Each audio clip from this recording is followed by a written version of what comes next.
ఆలస్యమైంది, సమీకరణాలు కుదరలేదని అంటున్నారు. ఎందుకు కుదురుతారో సమీకరణం? మనసు ఉంటే మార్గం ఉంటుంది.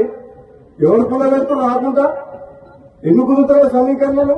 నీకు నీకు నన్ను పార్టీలో తీసుకున్నప్పుడు కదా మీ ఇద్దరు అర్థం ఉన్నాను కదా, తెలుసుగా.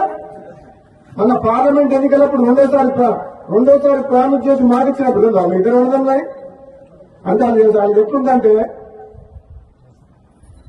ఒడ్డు దాటినాక ఓడమల్ల కొడుదానంగా బోడమల్ల అన్నట్టుంది. ఇప్పుడు సమీకరణం కుదురుతలేమని మన బట్టి విక్రమార్క గారు అంటుంది. ఏం కుదురుతలేవు? 9 మంది ఎమ్మెల్యేలు ఉన్న ఖమ్మం జిల్లాలో 3 మంత్రులు ఉన్నారు. ఎంతమంది ఉన్నారు? 11 మంది ఎమ్మెల్యేలు ఉన్న నల్గొండకు 3 ఉన్నారు.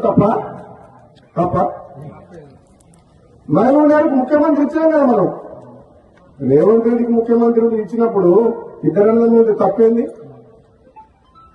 ఇదే నమ్మడం లేవాలని తక్కువ ఇద్దరికిద్దరే గద్దలమే ఇద్దరం.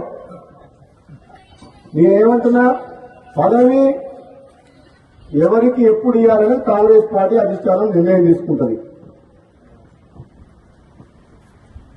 ఆలస్యమైనా సరే నేను ఓపిక పడుతున్నా. పదవుల కోసం పాపులాడే వ్యక్తిని కాను.